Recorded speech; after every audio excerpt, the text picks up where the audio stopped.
कन्या विवाह and Vikas society किस लक्ष्य के साथ आगे बढ़ रही है। और प्रश्न है कि गढ़वा में जो एक बड़ा सा पंडाल लगा है, जो आने वाले लोगों को बरबस अपनी ओर आकर्षित कर रहा है, पंडाल का उद्देश्य क्या है? ये पंडाल असल में हम लोगों ने कन्या विवाह एंड विकास सोसाइटी के बैनर तले 251 कन्याओं का हम लोग सामूहिक विवाह कराने का लक्ष्य रख के चला था। लेकिन यहाँ के लोगों में जैसी जागरूकताएं मिली और जिस तरह से मुझे यहाँ जनता, जनप्रतिनिधि, प्रशासन, सरकार सभी के द्वारा जो मुझे सहयोग मिला जागरूकता में, तो उसको लेकर के बहुत सारे काफ़ी जनता, जनप्रतिनिधि लोग जागरूक हुए। और जागरूक हुए तो 251 से कन्याओं में से 350 कन्याओं का हम लोग का लक्ष्य पहुँच गया, जिसकी वजह से अभी तक जितना पंडाल जो देख रहे हैं उसमें 251 ही मड़वा है। उस 251 मड़वा में हिंदू हमारी बहनों का मंडप सजेगा और मुस्लिम बहनों के लिए हमारे स्टेज के बगल में हमारा उसका निकाह रूम बनाया जा रहा है, तो उसमें मुस्लिम कन्याओं का होगा। तो जो भी पंडाल वहाँ आप देख रहे हैं वो सामूहिक विवाह जो 351 कन्याओं का हम लोगों के द्वारा किया जा रहा है, उसका वो पंडाल है और उसका वो मंडप है। सर, एक शादी करने में अमूमन एक परिवार का पूरे जिंदगी का खर्च कमाई खत्म हो जाता है, जो कमाते हैं जी। आप लगभग 350 शादियां इस बार कर रहे हैं। पूर्ववर्ती भी आपने कई बार इस तरह का आयोजन किया है। जी। तो इस तरह के आयोजन में क्या वधु पक्ष से कुछ लिया जाता है या फिर? देखिए, ऐसा है कि ये शादी हम लोग का निःशुल्क है। जैसे अगर हम लोग अभी शादी जो कराते हैं तो शादी है मेरा निःशुल्क, जिसमें क्या होता है कि लड़का का जो भी शेरवानी, लड़की का लहंगा, लड़की का टोपी, मतलब जो भी श्रृंगार से लेकर चुनरी तक दो और उसका सैंडल तक, और दूल्हे का टोपी पगड़ी से लेकर के नीचे जूता पगड़ी तक सारा चीज वो निःशुल्क मिलता है। विवाह का सामग्री हमारा निःशुल्क मिलता है। तो उसमें हम लोगों ने पहले निःशुल्क करता था, अभी हम लोगों का रजिस्ट्रेशन चार्ज है वो 11,000 रुपया है। वो 11,000 मतलब दोनों के पक्ष मिल करके देंगे, या लड़की वाले देंगे या लड़का वाले देंगे, उससे मतलब नहीं है। वो इसलिए है ना कि जिनका अगर किसी चीज में अगर 1 रुपया नहीं लगे तो उसका फिर उन लोगों को इंटरेस्ट नहीं लगता है। पिछला बार जब हमने गया में शादी कराया था चरकी बैजू धाम में, तो वहाँ हम लोगों की शादी 250-300 पहुंच गई। लेकिन जब स्थल थोड़ा सा केवल हमारा चेंज हुआ चिराग पासवान जी के चलते, तो मालूम चला कि हमारे विवाह स्थल पे 51 लोग भी नहीं पहुंच पाए थे। तो उस समय भी हमको समझ में आ गया कि उसी समय से यानी किसी को अगर पैसा नहीं लगता है तो उस चीज का कोई महत्व नहीं होता है।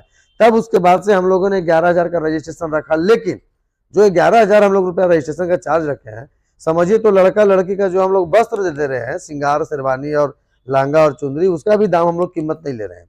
उसके अलावा पूरी विधि व्यवस्था, साथ में मंडप में पूरा विवाह का सामग्री, जयमाला का सामग्री, उसके साथ साथ विदाई की सामग्री जो हम लोग शादी करने के बाद विदा करते हैं, जिसमें हमारा गोदरेज है, पलंग है, बर्तन है, गैस चूल्हा है, आयरन है, कुकर है, तोशक है, रजाई है, तकिया है, मच्छरदानी है, बेडशीट है, ये सारा चीज दे करके हम लोग लड़कियों को विदा करते हैं। बारातियों के लिए भोजन की बाराती और सराती और दर्शक तीनों लोगों के लिए भंडारा की व्यवस्था चलती है।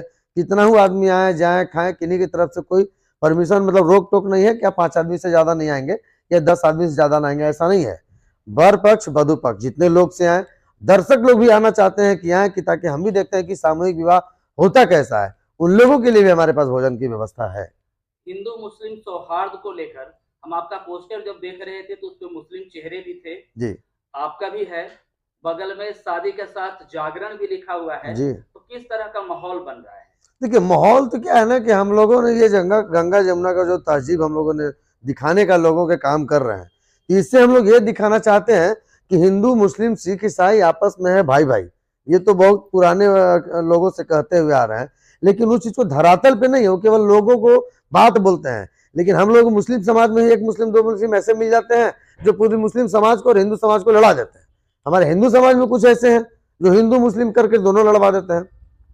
लेकिन बचपन से लेकर अभी तक हमारे बचपन से भी मुस्लिम दोस्त रहे हैं, हमने बचपन से मुस्लिमों के बीच में ही रहा है। हम लोगों ने तजिया भी बनाया है, मैं रोजा भी रखा हूँ।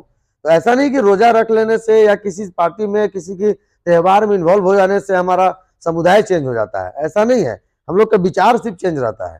तो उस समुदाय को मिलाने के लिए हम लोगों ने एक छत के नीचे यह निकाह भी कराने का काम कर रहा हूँ और विवाह भी कराने का काम कर रहा हूँ। शादी को यज्ञ माना जाता है कि मैंने भी यज्ञ पार कर दिया। जी। तो क्या इतनी शादियों को यहाँ महायज्ञ मान लिया जाए कि कन्या विवाह महायज्ञ हो रहा है इस बार? अब ये महायज्ञ तो ये जनता के ऊपर है, वहाँ के जो अभिभावक है, मेरे माता पिता हैं, उन लोगों को लगेगा या दर्शक को लगेगा या जो लोग मुझे मदद कर रहे हैं उनको लगना चाहिए कि हम जग करा रहे हैं कि ठगी करा रहे हैं कि झांसा दे रहे हैं। अब ये तो आप लोगों के ऊपर है, मीडिया बंधुओं के ऊपर, जो आप लोग बार बार सच्चाई दिखाने का काम कर रहे हैं, वो भी जमीनी स्तर से दिखाने का काम कर रहे हैं। जिस जिस पे डेगे डेग पे हमारा बाइट चल रहा है, डेग डेग पे लोग जाकर के वहां दिखाने का काम कर रहे हैं कि आज पलंग इतनी तैयारी हो गई, गोदरेज इतनी तैयारी हो गई, पंडाल यहाँ तक पहुंच गया। तो जाहिर सी बात है कि आप लोग बचपन से लेकर के जवान होने तक का पूरा पारदर्शिता दिखा रहे हैं लोगों में। तो आप बता सकते हैं कि माहौल कैसा है। कितने बजे जाग जाते और सोने का वक्त क्या होता है? अब ये तो हमारे जनता बताएंगे जो हमसे जुड़े हुए हैं। 3 बजे 4 बजे, कभी 2:30 बजे, 3 बजे, 4 बजे, 5 बजे भी सोते हैं। क्योंकि शादी बहुत बड़ा आयोजन बहुत बड़ा आयोजन है और हमारे पीछे इतने लोग हैं कि सबको अगर गाइड नहीं करेंगे तो कोई टाइम पे जाएगा नहीं। विकास माली और इनकी टीम का लक्ष्य क्या है आने वाले वक्त?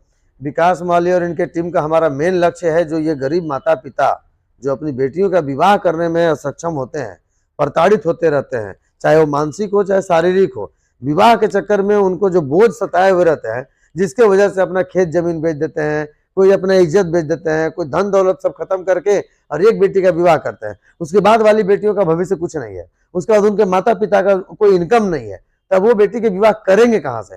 तो वैसे माता पिता के लिए मैं वो बेड़ा उठाने आया हूँ कि बेटी आपकी, फर्ज आपका, कर्ज मेरा, मैं उनका विवाह कराने का काम करूंगा।